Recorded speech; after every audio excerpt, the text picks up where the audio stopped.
is the 1 and 2 bedrooms, and others expected to be available at the 3 and 4 bedrooms, and depending on choice. Building real cement houses that you and I, can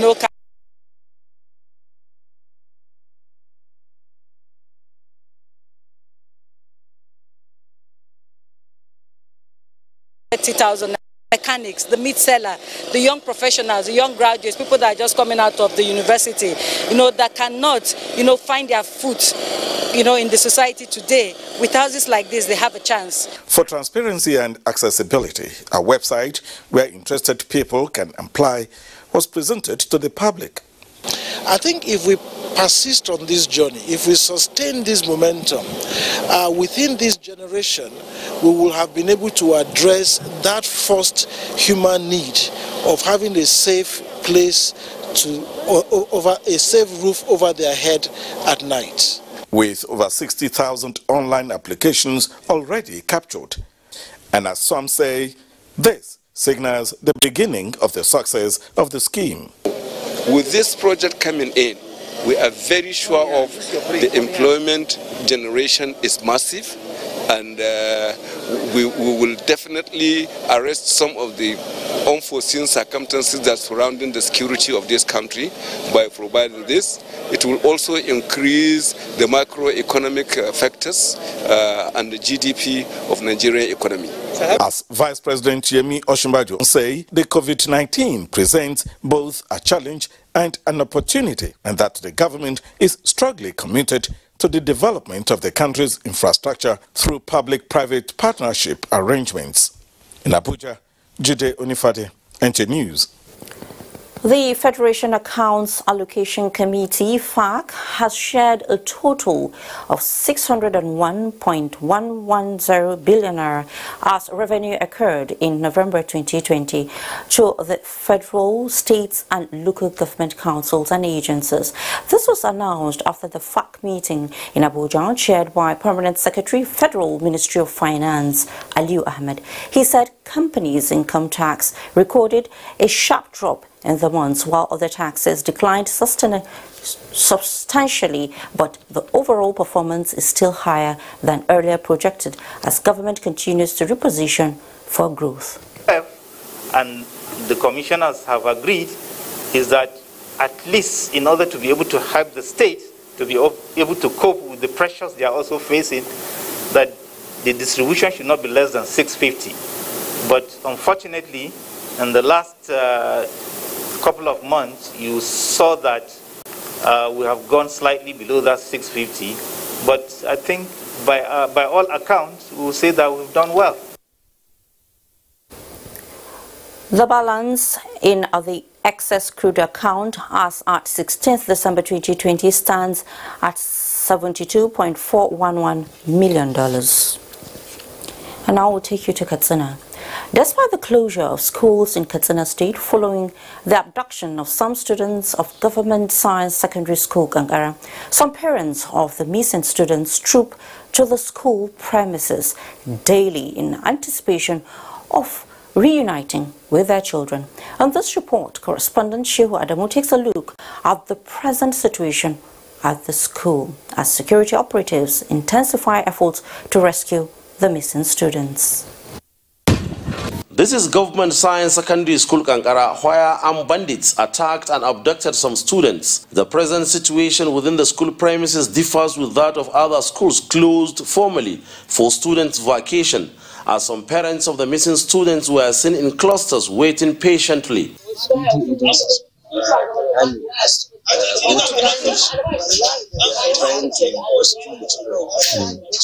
now, we don't have any protection. When we had information on what is going on. Recounting his ordeal, this SS1 student who escaped the attack said upon hearing sporadic shooting on that fateful night, he alongside other students scaled the school fence for safety. As we were about to have dinner, we started hearing gunshots. We initially thought the gunshots were that of vigilantes, but we later suspected foul play, and our seniors asked us to scamper for safety. At the school dormitories, properties belonging to the missing students remain intact, while the escapees had packed their luggages home. With the ongoing efforts by the security operatives to rescue the remaining 316 missing students after the escape of 17 from the forest out of the total number of 333 abducted students, District Head of Kankara Yusuf Lawal appealed for patience and understanding until the goal is achieved. In Katsina, Shehu Adamu, NTA News. Thank you, Shehu, for that update. A really sad one, I must say. What happens when an individual does not have a state of origin? Well, there was an Abuja declaration by ECOWAS member states in February 2015 for the eradication of statelessness in the region. Nigeria, being a member and signatory to that declaration, has organized a sensitization workshop where policymakers on humanitarian affairs are strategizing on Nigeria's national action plan on ending statelessness. Oluseyi Adiabo has the details. The United Nations describes statelessness as when a person does not belong to any nationality. The global body with the economic community of West African states, ECOWAS, estimates that 1 million persons in Nigeria and other African countries live without a nationality. Nigeria signed the Abidjan Declaration of ECOWAS member states on ending of statelessness in February 2015, and the recent Federal Executive Council's approval of the country's National Action Plan is making strong commitment on the eradication of statelessness. Ministry of Humanitarian Affairs, Disaster Management and Social Development is championing the cause, and presentations at this sensitization workshop evolve around a general overview of statelessness, protection of stateless migrants or refugees, as well as eradicating gender and other forms of discrimination in recognition of citizenship and issuance of documents. It is thus an important moment to put in place strategies and procedures to ensure that those who are entitled to Nigerian citizenship but lack the evidence to show their connection are enabled to verify their citizenship. Participants are describing the workshop as an eye-opener while advocating for more public awareness programs. We're looking at next step at a larger meeting where all other critical stakeholders will be involved. And also we're looking at press, also you media, to be able to push the statelessness sensitization into the public domain. There is need for Nigerians to understand their state and their place in Nigeria. And those that are already living here that think they are stateless, this is an eye-opener for them to know what their benefits are and to know that the federal government truly have them in mind. Expectations of all is continued synergy with more critical stakeholders, as well as the meeting of the 2030 Sustainable Development Goals target of leaving no one behind. In Abuja, Oluseyi Adiabo, NTA News. Give me fish and I will eat for a day. Teach me how to fish and I will eat for a lifetime. Remember that adage? That is exactly what the Defense and Police Officers' Wives Association just did, teaching some less privileged persons, widows, orphans and unemployed youths how to fish and eat for a lifetime. Momso Damien Lati will tell us the nature of this fishing. They came with little or no skills at all. Few months later, these widows of fallen military and police officers, orphans, unemployed youths and other less privileged persons selected from the host community are not only trained to be self-reliant but also ready to be creators of wealth and employment. I'm the one that make the clothes myself. I did it myself. And by the grace of God, I can cut, I can sew. So I thank God for everything. It was an interesting experience. It wasn't painful, it was fun. This is what the Defense and Police Officers' Wives Association Annual Empowerment Program sets out to achieve. It is very important that we prioritize the welfare and well-being of our fallen heroes' widows and the needy in our society, especially during this period. To our graduates, be an employer of labor and also give livelihood to others. The Chief of Defense Staff, General Gabriel Olonishakin, represented at the graduation ceremony, is proud of the program. The power had deemed it fit to participate in governance by ensuring that widows and other less privileged people are brought to this skill acquisition center to acquire skills that will make you entrepreneurs and reduce youth unemployment here in our country. This proud parade and display of products produced by the graduates enthused the guests, sponsors and others who were amazed by the quality. The presentation of certificates, starter packs and cash to enable them commence business immediately crowned efforts that were put in for months. In Abuja, Momso Damien Dati, NTA News. Amazing displays and beautiful gesture there. All cassava have the same skin, but not all taste the same.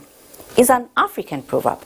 If you allow me, I will bring to the table an exclusive focus on hard-working rural women of Nasarawa State and their quest for competitiveness of processing unique varieties of cassava to promote income generation and food security. There are cassava producers and there are cassava processors. So Hamza Musa Makarfi, you are at the local processing area near Wamba. Tell us what is happening there. Fresh consignment of cassava arrives and ensuing struggle among the community of women. It is all about who gets what, but with no hard feelings. Halima Dauda, who has many children, is lucky this time with sizable quantity to process and earn more money for the family. Not far away, cassava pieces spread to dry on all portion of the road. The practice is still the way it was done many years ago. Rekia Mohammed, leader of the women group, says they take pride in the business because of positive impact. We are very good in the vocation. In fact, way back in time, we were told it was an agreement we had with communities of Akwanga to allow us excel in cassava value chain while they pay attention to yam production. She says labor efficiency is high to ensure products are good and can attract customers. Meeting another group and getting the work done energetically, Fatima Osman acknowledges government support, saying more is needed to strengthen capacity and quality of production. If stakeholders come to assist us, we like it. The women know market and price are important elements to keep the business going. It is everything about the economic prosperity and well-being. This woman says a bag of the cassava flour or alubo goes for 2,000 naira. Majority of people in Nasarawa State can hardly forget alubo, particularly with sesame or okra soup. With hundreds of tons of cassava production in Nasarawa State every year, stakeholders say a milestone towards diversification is being achieved, especially if the women will receive support to excel in value addition of the commodity. From Wamba, Hamza Musa Makarfi, NTA News. Nice one there. Hard-working rural women. It makes me feel good to be a woman, you know.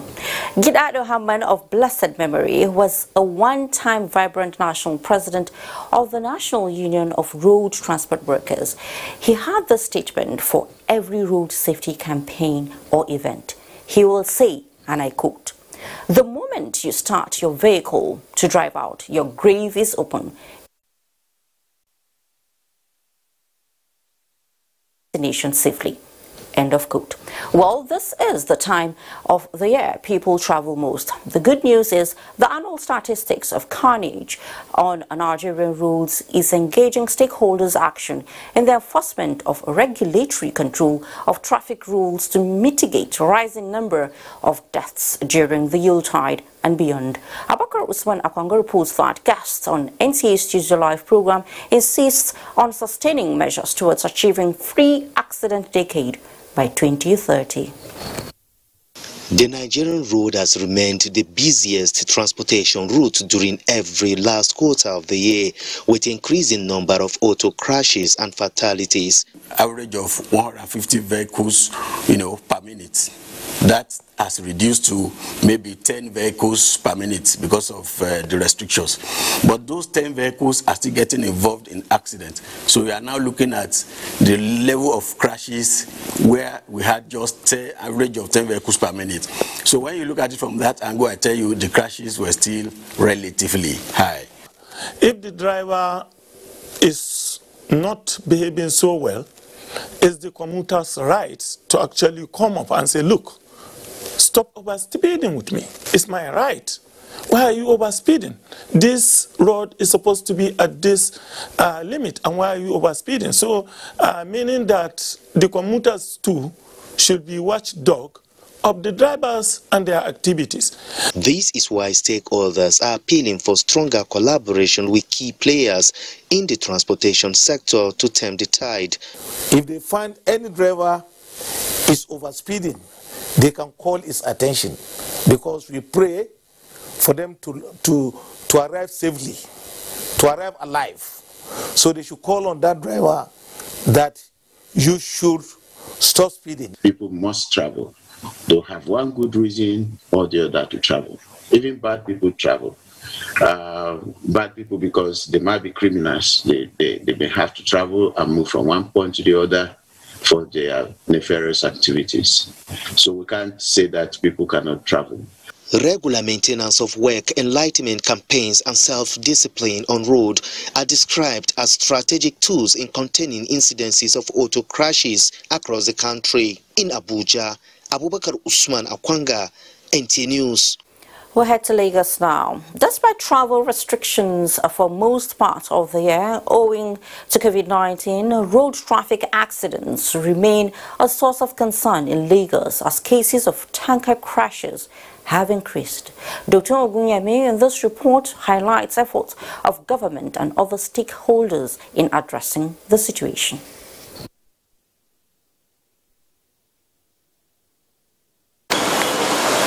Cases like this in Lagos are not isolated, as daily reports of accidents are recorded in several parts of the state. From tanker accidents, commercial and private vehicles and commercial motorcycles, whose operations, despite being restricted from the highways, have come back. Some residents, however, attribute road accidents to bad roads. Because sometimes people, because of the overbridge here, people are dying. Some people, before they cross main road, they will look very well for them to cross. The Federal Ministry of Works and Housing says massive investments have gone into road reconstruction and rehabilitation. It's like Lagos Ibadan. It's an intervention from PIDF, Presidential Infrastructure Development Fund, that is being used to put this road in place. There are other roads like that that we are using PIDF for. Then look at Apapa Oshodi Oworonsoke. It's an intervention program. Then we also have the road that we are using to cook fund to do. Lagos or Tabekuta is one of them. On the recent visits to Lagos, the Corps Marshal of the Federal Road Safety Corps, Buba, noted that despite COVID-19, road traffic crashes have gone up.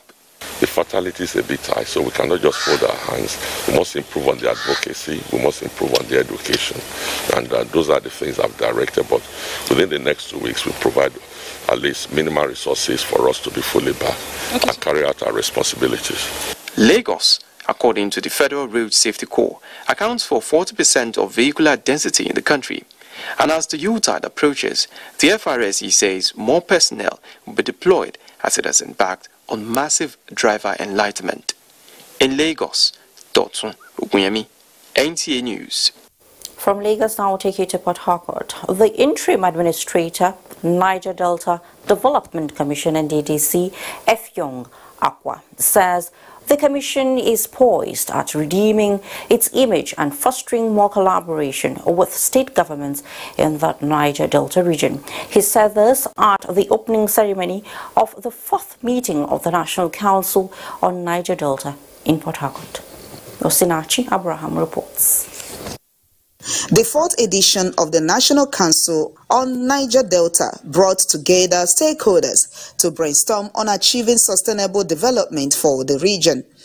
The newly appointed interim administrator, Efyong Okon, and the Deputy Governor of Rivers State, Dr. Ipalebo Harry Banigo, described the event as apt considering the state of the region. They noted that lasting development in the Niger Delta region requires a strong political will and commitment, promising to collaborate for effective and speedy impact and economic recovery of the region. All the energies of the states in the Niger Delta will be integrated such that in the next few years, Niger Delta region is going to be a sought-out region that investors will come in. We will not want to see an upsurge of insecurity in our region. We've tackled it, but we want to see it completely played down so that we can receive investors. The Minister of State, Niger Delta Affairs, Senator Motayo, observed that the federal government has strategic intentions to drive rapid growth in the region. It is pertinent to state that the intervention of the ministry with numerous aspects highlighted above has brought about a peaceful atmosphere rendering goodness in the region. The theme for the 4th National Council is Achieving Uncommon Development in the Niger Delta region. In Port Harcourt, Osinachi Abraham, NTA News. Up ahead, COVID-19 second wave, the global and national updates, plus the pot belly, sign of affluence. Health Organization WHO global scheme aimed at delivering COVID-19 vaccines to poorer communities faces a high risk of failure, just as 2.3 million children in Ethiopia's Tigray region are cut off from humanitarian assistance despite aid and access deal. Joy Someto has details of this and more on Global Update. Germany has entered a hard lockdown, closing schools and non-essential businesses in an attempt to stop a sharp rise in COVID-19 infections. The measures will be in place until 10th January 2021. The country reported 952 coronavirus deaths on Wednesday.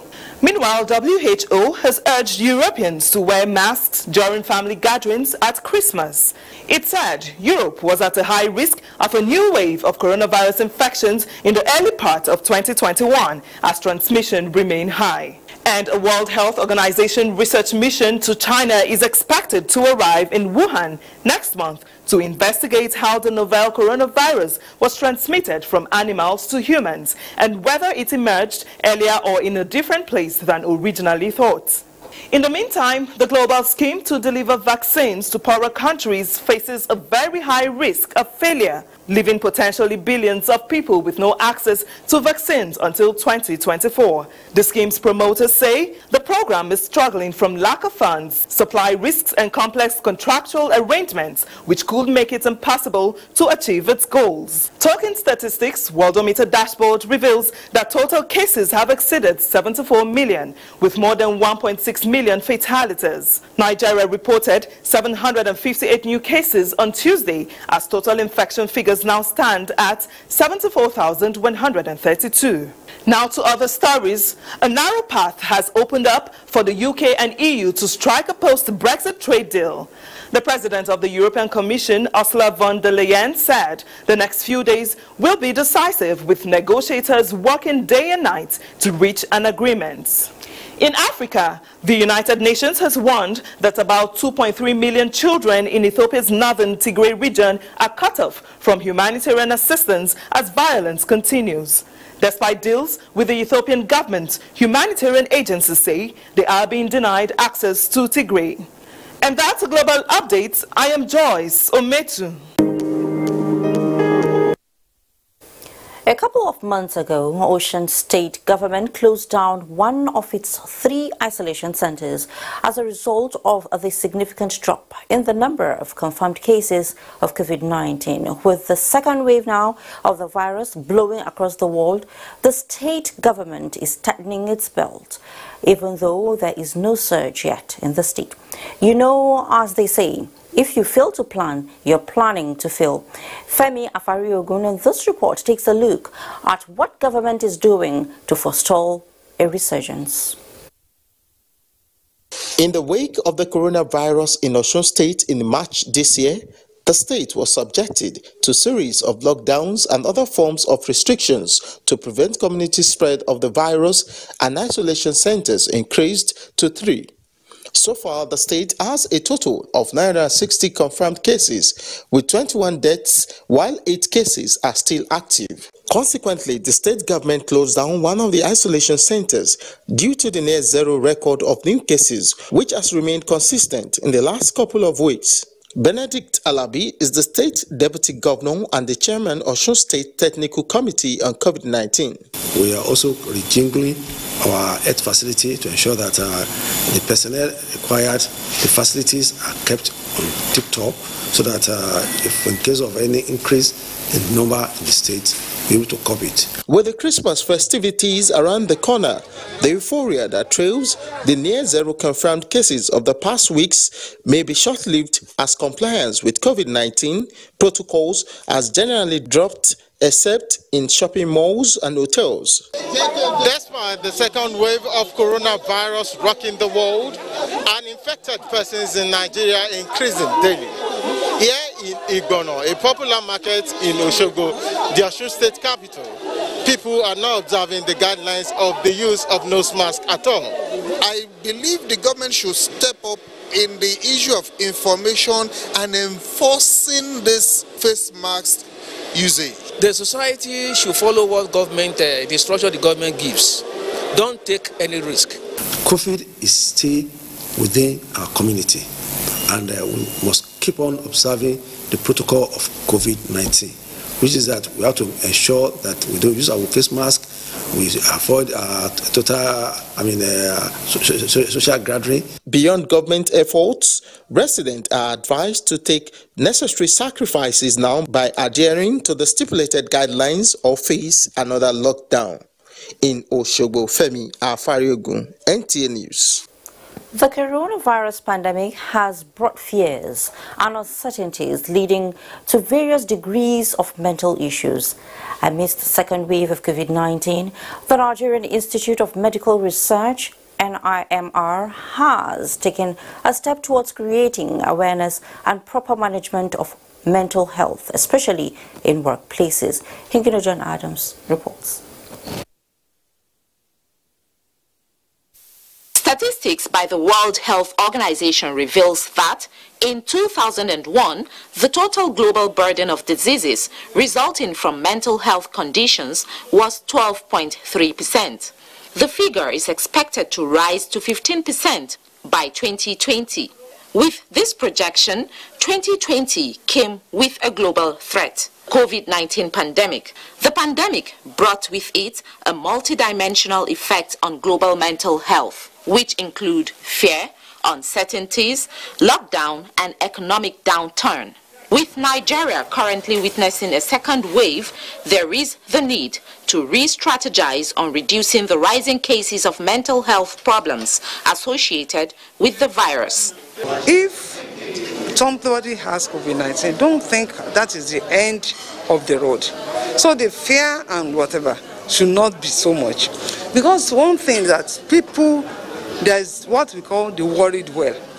They believe that they don't have COVID-19. The worry is even far, far more than if they have that COVID-19. The issue of stigmatization is a very serious one because the individual being stigmatized may develop low self-esteem and may affect his or her performance at work. So I believe that what we have done, bringing an expert on mental health to speak with our workers, is something that should be done regularly at any opportunities like this. The Institute is also unrelenting in its contribution towards defeating COVID-19 with various inventions like the RNA extraction kit, SARS-CoV-2 detection assay, among others. In Lagos, Hingino John Adams, NTA News. Now, the Yuletide is usually a welcome season when families, friends and organizations enjoy one form of fun or merriment associated with it. But with the second wave of COVID-19, there is a dark shadow cast over any form of festivity or gathering, forcing families to either celebrate in isolation or while observing physical distancing. Daniel Aderiye went on a quest to find out what it will be like celebrating the Yuletide in this COVID-19 era. The year 2020 has been one of many mixed fortunes. While it may have been a blessing to some, others have seen a deluge of bad luck, or simply put, they describe 2020 as a cursed year, particularly those who have lost their jobs and their sources of livelihood. While it may have been a blessing for hand sanitizers and face mask production companies, obviously, they certainly have been smiling a lot to the bank. The pandemic has taken the lives of some fathers, wives, brothers, sisters, sons, daughters, and bosses, leaving a vacuum in the hearts of their loved ones. Apart from those irreparable losses, this will be the first ever Yuletide season to be celebrated with friends and family members apart from each other or in social distance. And the question is celebrating the Yuletide during COVID-19 a blessing or a curse? For me, I see it as a blessing in the sense that it draws people back to God. It draws mankind back to God. It humbles us that God Almighty is everything. So other people that businesses were locked down is also a curse. So it is both blessing and a curse. Nigerians who have so far been on the receiving end of the sting the COVID-19 pandemic brought had a few things to say concerning the effects and how it has so far affected the normal activities of the people and the Yuletide season. It's a blessed month because we celebrate, we set aside this Christmas. Whether Christ was born in Christmas on 25th, that one is not important. But the most important thing there is we have decided to celebrate Christmas, you understand? And we will continue to celebrate. It's not a blessing to me. Whether it's a blessing to others, it's not a blessing to me. But it doesn't change the fact that it's still worth celebrating. I won't say it's not a blessing. It's a cause from God, because along the line we have been trying to offend God all the way, and He has been forgiving us, but He wants to show us His power this time. Christmas has always been a blessing, and this year will not be an exception. While a ray of hope is already shining with the COVID-19 vaccine being rolled out, festivities like Christmas will still have to be in solitude or isolation until the World Health Organization declares the coast clear. In Abuja, Daniel Aderiye, NT News. Sure, Daniel. There was a time in this climb where growing abdominal fat, especially among the men folk, was presumed to be a sign of affluence. On the contrary, it has been medically proven that having a pot belly, also known as spare tire for some people, now poses greater risk of death arising from some life-threatening diseases. Scary, right? Hold your thoughts as Chidebere Onya shares her findings with us on the subject matter. Pot belly is a term commonly used to refer to abdominal fats, a condition in which there is an outward protrusion of the belly. This condition is usually attributed to women, most especially those who failed to shed weight of pregnancy after childbirth.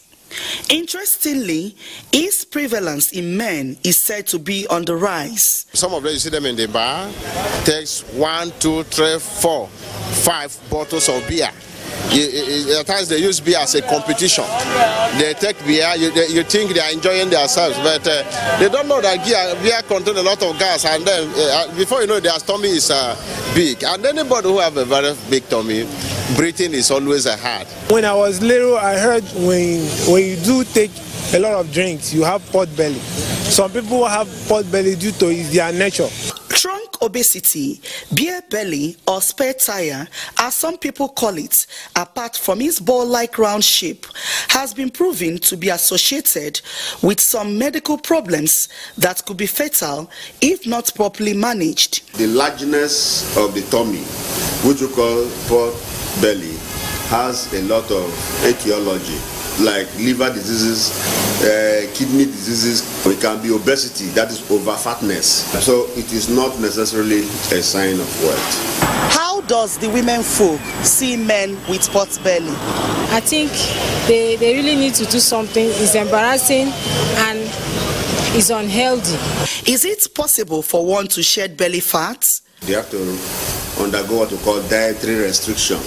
There are certain diets that have very high glycemic index, very high level of fatty acids. You have to cut those diets off. Regular exercise. You don't eat late. When I mean eat late, most food that will not digest, you go on fruits. We should try to look stylish. And the way to look stylish is to have a flat tummy. Flat tummy comes by strict discipline. Easy does it goes a popular adage. Experts maintained that Nigerians should eat right and live healthy for all-round mental and physical development. In Port Harcourt, Chidiebere Onyia, NTA News. Well, Chidebere, I really love your report. I love the questions, most especially when you asked about, whether women like men with pot belly. Well, I'm not going to say anything about that. Health is wealth. So, let us take another break. When we come back, we will get to Lagos and look at those schools that are indiscriminately located. If you are or you own a school and are guilty, then you are on your own. Great to have you back.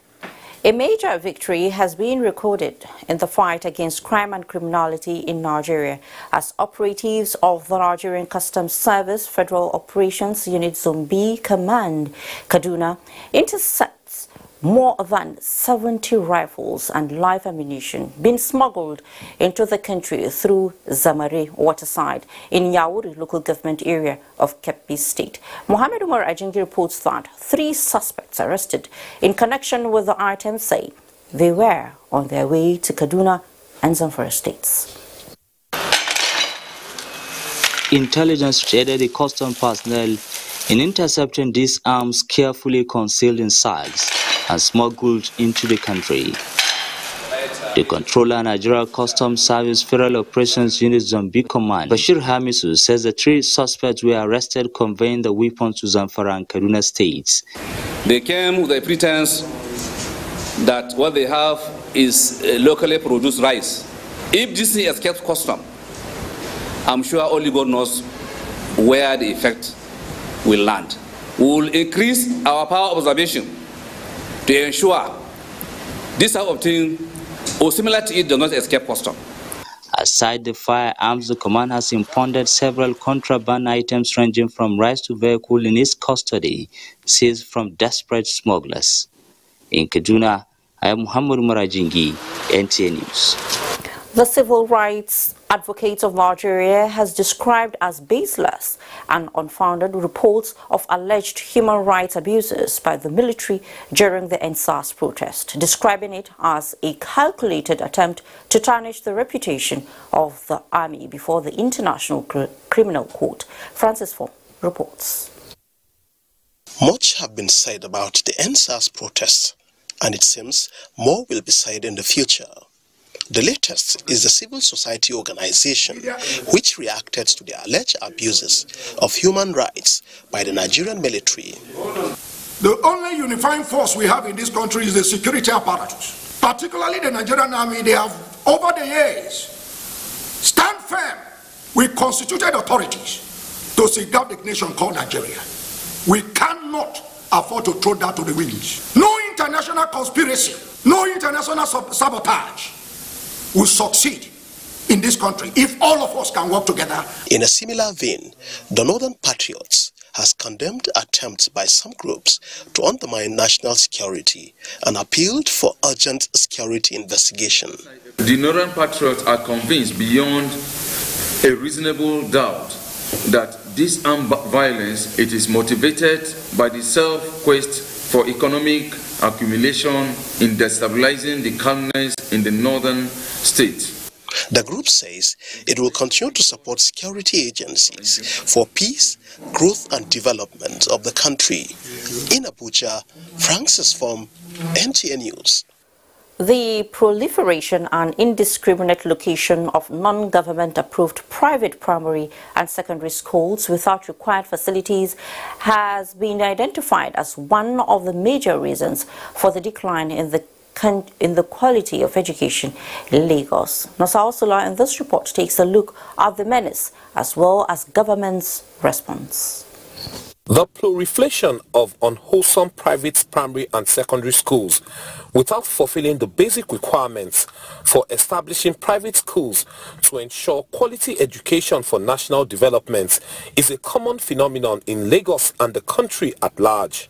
According to a report by the Lagos State government in 2018, out of the 17,000 private schools identified in the state, only 5,105 were approved, meaning that over 70% were operating illegally. The schools that are, if you have to count the number of schools that are not even accredited around our school, around our area here, there should be more than 100. And these schools, they cannot prove to be doing well. Before you register your children in any school, ensure that the school is government approved. Any school that is not government approved, I don't encourage parents to register their children in such school. Our mushroom school, if I far better than children roaming up and down. If an employment issue can be arrested by the government, I believe that springing off of all these so-called schools will be minimized or reduced. Government should develop interest in private school, and they should do one way or the other, either to assist the proprietors or to come in and regulate the activities of private school. Lagos State Commissioner for Education, who assured residents that government is working hard to identify and shut down non-government approved schools in the state, urged schools to continue to comply with government COVID-19 prevention protocols as the pandemic is not over. We keep on talking to schools and insisting that the proper thing be done. And we have a team of quality assurance people who go around monitoring. The commissioner urged parents to refrain from patronizing such schools and report such establishments to the state's Ministry of Education. In Lagos, Nasa Ursula, NTA News. The year 2020 is all but over. Everybody has a story to tell. Some good, some bad, some downright ugly. Well, for customers of the NTA Star TV in Nigeria, there is something to cheer about, as the organization says, thank you for your patronage. Adebola Brookslin's Sunday reports that the lucky subscribers were presented with special gifts in the spirit of the season. Mr. and Mrs. Okeke, who resides in Waru district of the Federal Capital Territory, are among the loyal and lucky families selected at random. Please, I'm not working now, at least. David Okeke was excited with the good news as it's coming few months after he lost his job as a result of the consequences of COVID-19. I'm very happy, at least one area has been solved already. The baby girl, and she's 2 months now. She'll be happy to receive these goodies. Thank you, God bless you. The team also delivered the good news at the workplace of Mrs. Adenike Oyewole. We love to watch Dove TV, so we always like to subscribe every time before it expires. The family of Samuel Umana is also lucky to be a beneficiary of the gesture. We love StarTime because their picture quality is excellent. It's excellent, and their network, not like other decoder. Even in my hometown, it's StarTime. StarTime. No dull moment with StarTime. It has always been our mission to make sure that every family can afford digital pay TV, and StarTimes has deemed it fit to be able to reward our loyal customers. We call them lucky because not everyone was picked. 2020 lucky loyal subscribers were selected from those who recharge during the Christmas upgrade promo that will end on January 15, 2021. Adebola Brooksline Sunday, NTA News. What a beautiful way to say thank you. So far, so good. Let us take it to the end with sports update, but that will be after these messages. Hi viewers, my name is Susan and we're here today at the Honorable Millionaire promo draw to select another millionaire. The Honorable promo is brought to you by Trophy Premium Lager Beer of International Breweries. If you've participated in the Honorable promo recently, you just might be our next Honorable Millionaire. Are you excited? I know I am. Let's go.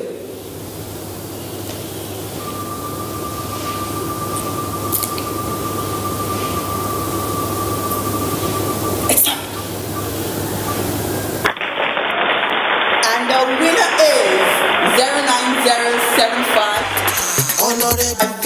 We're going to call this person right now and see. Hello? Hello. Hello, my name is Susan. I'm calling you from Trophy Lager Beer. All right. Did you participate in the Honorable promo by Trophy Lager? Yes. You did. And congratulations. You are Honorable winner for the week. You've just won 1 million naira. Oh! You won 1 million naira from Trophy Lager Beer. Wow. Wow. Wow. Wow. Wow. Wow. In fact, I feel so excited. Wow. I want to say a big thank you to them, and I pray that the company will continue to flourish. I will just tell them to continue trying their luck. They should continue trying their luck. My name is Comrade Prince Abdul Okwade Peter. I'm the winner for the 1 million naira honorable promo. Honorable Agbayi. Approved by FCCP. Welcome. Time now to join Tamara Ibiwe on Sports Update. Welcome to Sports Update. I am Tamara Ibiwe. Competing athletes and their officials across the Federation have been given another lifeline to boost preparations for the National Sports Festival built for Edo State. Following another postponement from January 3 to 17 to February 14 to 28, 2021. Both Presidential Task Force on COVID-19 and Federal Ministry of Youth and Sports are of the opinion that the postponement becomes necessary for better COVID-19 precautionary measures to be put in place.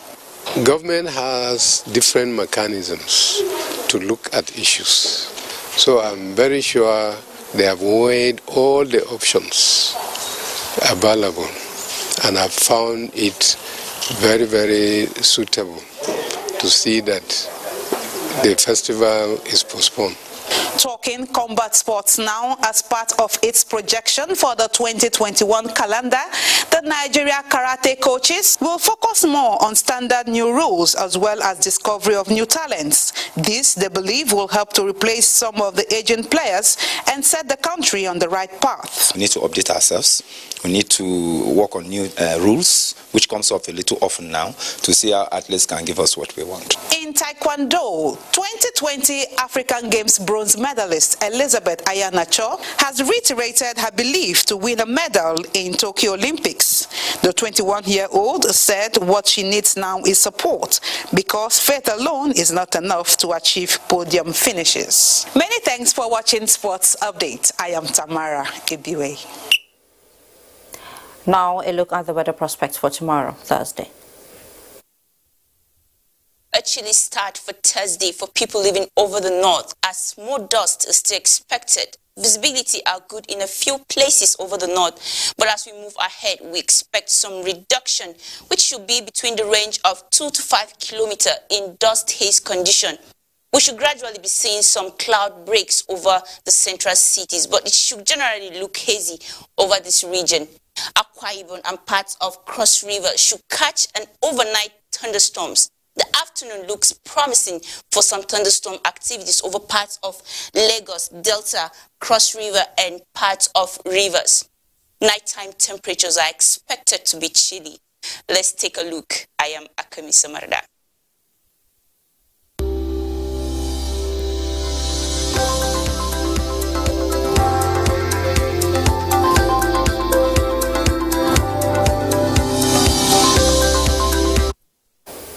And with that, we end News Extra for tonight. Thank you so much for watching. I am Fatima Umar Buba. Please stay safe.